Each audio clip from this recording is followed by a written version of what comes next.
Hello दोस्तों, नमस्कार। स्वागत है आपका आज की इस वीडियो में। आज की इस वीडियो में बताने वाले क्लास 8वां का मेधा छात्रवृत्ति, ठीक है, जो कि फर्स्ट चैप्टर स्टार्ट करने वाला है, ठीक है, वर्ग और वर्गमूल, ठीक है।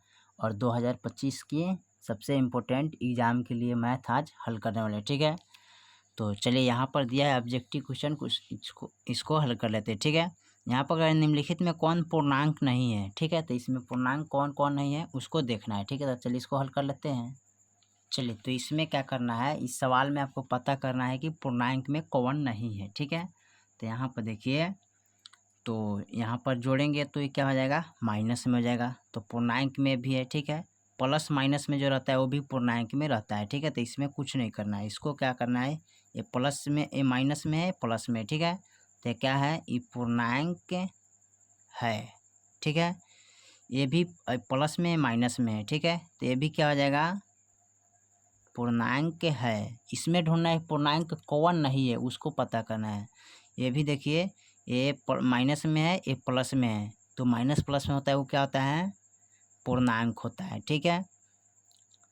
अब यहाँ देखिए, यहाँ देखिए, ये पूर्णांक में नहीं है, ठीक है, नहीं, इसमें माइनस नहीं है, ठीक है, प्लस में लेकिन माइनस नहीं है। तो ये लिखिएगा पूर्णांक नहीं है, ठीक है।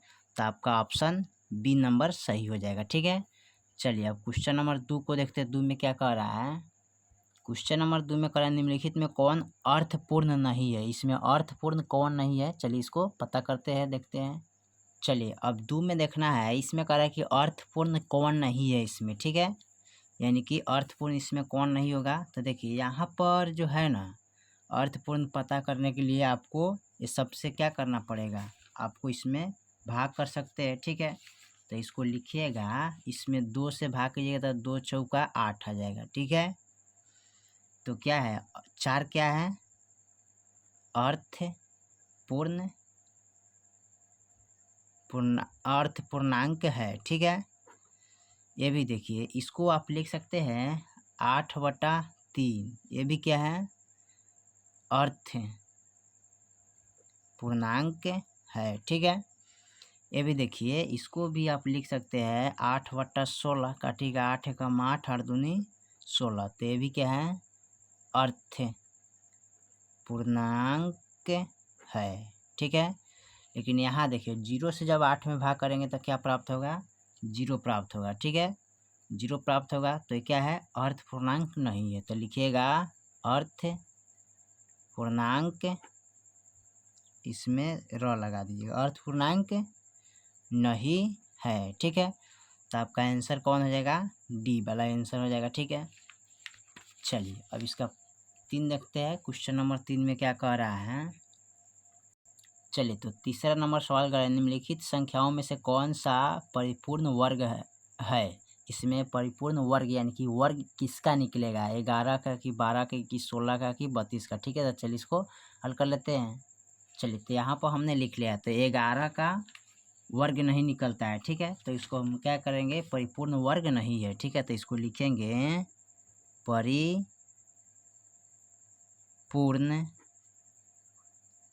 वर्ग नहीं है, क्योंकि इसका वर्ग नहीं निकलता है, ठीक है।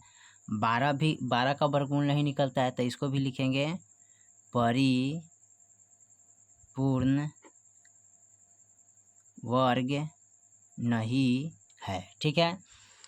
16 का वर्ग निकलता है, इसका क्या निकलता है, 4, तो क्या लिखिएगा, इसका परिपूर्ण वर्ग है, ठीक है। इसको लिखेंगे परिपूर्ण वर्ग है। और देखिए, यहाँ 32 का वर्गमूल नहीं निकलता है, ठीक है। तो इसको लिखिएगा परिपूर्ण वर्ग नहीं है, ठीक है। तो आपका ऑप्शन कौन हो जाएगा, सी नंबर आपका सही होगा, ठीक है। इसका वर्गमूल निकलेगा, बाकी का वर्गमूल नहीं निकलेगा, ठीक है। चलिए, चौथा नंबर को देखते हैं। चौथा में क्या कह रहा है, चलिए, चौथा नंबर सवाल में कह रहा है निम्नलिखित परिपूर्ण वर्ग में कौन सम संख्या का वर्ग है, ठीक है। इसमें कौन सम संख्या का वर्ग है, तो चलिए इसको हल कर लेते हैं। चलिए, तो यहाँ पर क्वेश्चन नंबर 4 को नोट कर लिया, ठीक है। इसमें कौन परिपूर्ण वर्ग नहीं है, ठीक है, इसको पता करना है, ठीक है। तो इसमें कौन होगा और कौन नहीं होगा, ठीक है। तो इसमें कौन परिपूर्ण वर्ग सम संख्या है, ठीक है, उसको पता करना है, ठीक है। तो सम संख्या कौन है, जब 2 से भाग करेंगे जो पूरा पूरा कट जाएगा वही आपका क्या हो जाएगा, सम संख्या हो जाएगा, ठीक है। तो यहाँ देखिए 121 में 2 से भाग कीजिएगा तो नहीं पूरा पूरा नहीं कटेगा, ठीक है। तो ये क्या हो जाएगा, परिपूर्ण वर्ग नहीं है, यानी इसमें 2 से भाग कीजिएगा तो पूरा पूरा नहीं कटेगा। और देखिए 2 से 25 है, तो 2 से 25 है तो इसमें भी 2 से भाग कीजिएगा तो पूरा पूरा नहीं कटेगा, ठीक है। तो ये भी लिखिएगा परिपूर्ण वर्ग नहीं है, ठीक है। अब देखिए 2 से 56 है, ठीक है, कितना है, 2 से 56 है। इसमें जब 2 से भाग कीजिएगा, 2 से इस सब में क्या करना है, 2 से भाग कीजिएगा पता करने के लिए कि कौन सम संख्या है इसमें, ठीक है। तो जो पूरा पूरा कट जाएगा वही आपका सम संख्या होगा। तो 2 से 56 में इसको जब लगाइएगा ना तो 2 एकम 2, 2 दूना 4 और 2 अठे 16 कट जाएगा, ठीक है। यानी कि 2 एकम 2, 2 दूनी 4 और 2 अठे 16, यानी कि 128 मरतबे क्या हो जाएगा, ये कट जाएगा। तो ये क्या होगा, परिपूर्ण वर्ग है, ठीक है। ये सम भी है क्योंकि 2 से भाग करने पर पूरा पूरा कट जा रहा है, ठीक है। ये लिखिएगा परिपूर्ण वर्ग नहीं है, ठीक है, क्योंकि 2 से भाग करने पर पूरा पूरा नहीं कटेगा, ठीक है। तो आपका आंसर क्या हो जाएगा, सी नंबर वाला सही हो जाएगा, यानी कि 1 2 3, यानी संख्या के हिसाब से 3 नंबर और ABC के हिसाब से सी नंबर आपका सही होगा, ठीक है। अब 5 नंबर को देखते हैं, 5 में क्या कर रहे हैं। चलिए क्वेश्चन नंबर 5 में कर निम्नलिखित में कौन सा परिपूर्ण वर्ग है, ठीक है। इसमें परिपूर्ण वर्ग कौन होगा, यानी किसका वर्ग निकलेगा, ठीक है। तो चलिए इसको हल कर लेते हैं। चलिए तो यहाँ पर क्वेश्चन नंबर 5 को नोट कर लिया, ठीक है। इसमें किसका वर्ग निकलेगा, ठीक है, उसी को पता करना है, ठीक है। परिपूर्ण वर्ग कौन होगा, तो 100 है, तो ये क्या हो जाएगा, परिपूर्ण वर्ग है, ठीक है। इसका वर्गमूल निकलेगा, यानी कि 100 का वर्गमूल कितना होता है, तो 10 होता है, ठीक है। अब देखिए 1000 का वर्गमूल कितना होता है, नहीं निकलता है, तो इसका लिखिएगा परिपूर्ण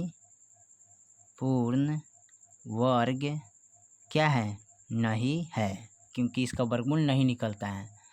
ये भी क्या हो जाएगा, परिपूर्ण वर्ग नहीं है, इसका भी वर्ग नहीं निकलेगा, इसको भी लिखिएगा परिपूर्ण वर्ग नहीं है, ठीक है।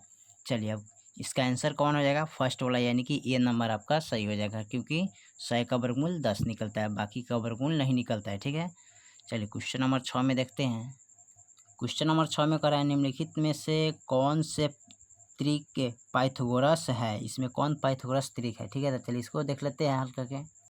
चलिए तो इसमें कौन पाइथागोरस त्रिक है, इसमें आपको पता करना है, ठीक है। तो पाइथागोरस त्रिक पता करने के लिए सबसे पहले बड़ा होता है उनका, यानी कि इसका कर्ण स्क्वायर बराबर लंब स्क्वायर प्लस आधार स्क्वायर बराबर, इसको हल किया जाता है, ठीक है।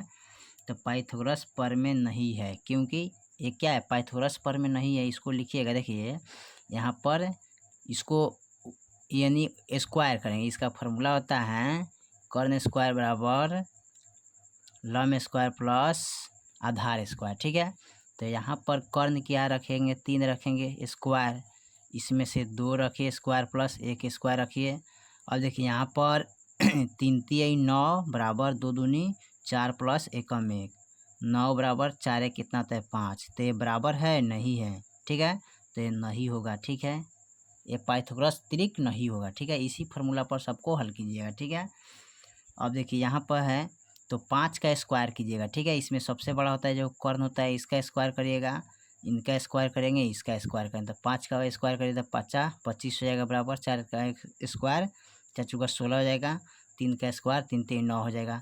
अब जोड़िएगा तो कितना हो जाएगा, हाँ, तो 9 6 15 1 25, यानी कि ये आपका पाइथागोरस प्रमेय है, ठीक है। तो लिखिएगा पाइथागोरस प्रमेय है, ठीक है, ये बाकी नहीं है, ठीक है। ये भी आपका नहीं होगा, ये भी नहीं होगा, ठीक है, इसका भी नहीं निकलेगा, ठीक है। तो आपका आंसर क्या हो जाएगा, बी नंबर वाला सही हो जाएगा, ठीक है। चलिए उसके बाद क्वेश्चन नंबर 7 को देखते हैं, 7 में क्या कह रहा है। निम्नलिखित में कौन वर्ग संख्या है, ठीक है, 12, 27, 49, 99, ठीक है। तो चलिए इसको हल कर लेते हैं। देखिए इसमें कह रहा है कि किसका वर्ग नहीं निकलेगा, किसका वर्ग निकलेगा, ठीक है। तो यहाँ पर देखिए 12 का वर्गमूल नहीं निकलता है, ठीक है, ये भी आपका गलत हो जाएगा, 12 का वर्गमूल नहीं आता है, ठीक है। 27 का वर्गमूल देखिए, 27 का वर्गमूल कितना आता है, इसका भी नहीं होता है, ठीक है। 49 का वर्गमूल कितना आता है, 7 आता है, ठीक है। और 99 का वर्गमूल नहीं आता है, ठीक है। तो बाकी आपका यानी कि सही कौन होगा, सी नंबर वाला, ठीक है, क्योंकि 49 का वर्गमूल कितना आता है, 7 आता है, ठीक है। चलिए उसके बाद क्वेश्चन नंबर 8 को देखते हैं। 8 में क्या कह रहा है, चलिए क्वेश्चन नंबर 8 में कह रहा है 0.09 का वर्गमूल इसमें कौन होगा, ठीक है। तो चलिए इसको हल कर लेते हैं। चलिए तो क्वेश्चन नंबर 8 में कह रहा है इसका वर्गमूल निकालना है, ठीक है। तो इसका वर्गमूल कैसे निकालिएगा, तो सबसे पहले क्या करेंगे, यहाँ पर लिखेंगे 0.09, ठीक है। इस तरह वर्गमूल निकालेंगे, इसको जोड़ा लगा देते हैं, ठीक है। सिंगल अंक रहता है उसको सिंगल से ही कटाते हैं। तो सबसे पहले 0 से लगाएंगे 0, ठीक है। यहाँ पर क्या हो जाएगा, कट जाएगा, ठीक है। इसमें 0 ऐड कर देंगे, ठीक है, जोड़ेंगे, ठीक है। अब ऐड करेंगे तो यहाँ पर उतरेगा और दशमलव यहाँ पर चल जाता है, ठीक है। अब यहाँ पर जो जोड़ेंगे तो 0 हो जाएगा, ठीक है, यानी कि 0.3, ठीक है। इसमें अब क्या करेंगे, 3 से गुना करना पड़ेगा तब इतना आएगा, ठीक है। तो यहाँ पर हम लोग क्या लगाएंगे, 3, ठीक है, क्या लगाएंगे, 3। और इसमें 3 3 9 और 3 से 0 में गुना करेंगे तो 0 आ जाएगा, तो कैंसिल हो जाएगा, यहाँ पर 3 मरतबे कट गया, ठीक है। चलिए अब यहाँ पर कह रहा है इसका मान कितना आ गया, 0.3 आ गया, ठीक है। तो इसका वर्गमूल का मान कितना आ गया, 0.3, यही आपका आंसर हो जाएगा, ठीक है, आंसर में दिया होगा, ठीक है। चलिए क्वेश्चन नंबर 9 को देखते हैं। 9 में क्या कह रहा है, चलिए क्वेश्चन नंबर 9 में कह रहा है 0.0004 का वर्गमूल इसमें निकालिए, ठीक है। तो चलिए इसको हल कर लेते हैं। चलिए तो यहाँ पर क्वेश्चन नंबर 9 में कह रहा है कि 0.004 का वर्गमूल कितना होगा, ठीक है। तो सबसे पहले क्या करते हैं, इसको यहाँ पर हल कर लेते हैं, 0.0004, ठीक है। अब यहाँ पर जोड़ा लगा देते हैं, ठीक है। सिंगल है तो सबसे पहले 0 लगाएंगे और 0 से इसको काट लेंगे, ठीक है। और यहाँ पर दशमलव चल जाएगा, यहाँ पर उतरेगा जोड़ांक, ठीक है। यहाँ पर 0 ऐड कर लेते हैं तो यहाँ पर 0 हो जाएगा। यहाँ पर कितना रखना है, तो 0 और 0 से ही गुना करना पड़ेगा, यहाँ भी 0 रखेंगे, 0 0, ये भी क्या हो जाएगा, कट गया, ठीक है। अब देखिए यहाँ पर अब उतर गया 0.4, ठीक है। तो यहाँ पर 0 को ऐड कर लेते हैं, ठीक है, 0 हो गया। अब इसमें क्या करते हैं, यहाँ पर लगाएंगे 2 और 2 से गुना करेंगे, ठीक है, ताकि इतना आ जाएगा। कितना अंक रखेंगे कि इतना आ जाएगा, तो अपना से यहाँ पर रखना पड़ेगा। और 2 यहाँ भी रखिए, 2 दूनी 4, 0, ये भी क्या हो गया, कट गया, यानी कि इसका वर्गमूल का मान कितना है, 0.02, यही आपका आंसर हो जाएगा, ठीक है। चलिए क्वेश्चन नंबर 10 को देखते हैं। 10 में क्या कह रहा है, ठीक है, यहाँ पर 10 को देख लेते हैं। चलिए क्वेश्चन नंबर 10 में कह रहा है इनमें से कौन परमेय संख्या नहीं है, ठीक है। तो चलिए इसको हल कर लेते हैं। चलिए तो इसमें हमें क्या करना है कि देखना है क्वेश्चन नंबर 10 में कि इसमें कौन परमेय संख्या नहीं है, ठीक है। देखिए 1 का वर्गमूल 1 ही आता है, ठीक है। तो ये क्या हो जाएगा, परमेय संख्या है, ठीक है। √3 का वर्गमूल नहीं निकलता है, ठीक है। तो ये क्या हो जाएगा, अपरमेय संख्या, ठीक है। ये परमेय संख्या नहीं होगा, ठीक है, ये आपका गलत हो जाएगा, ठीक है। 4 का वर्गमूल 2 आता है, ठीक है। तो ये भी क्या हो जाएगा, परमेय संख्या हो जाएगा, ठीक है, क्या हो जाएगा, परमेय संख्या। इसका वर्गमूल नहीं निकलता है, ठीक है, नहीं निकलेगा। अच्छा इसका वर्गमूल कितना आता है, 3, तो 3 लिखिएगा, ये भी क्या हो जाएगा, परमेय संख्या, ठीक है।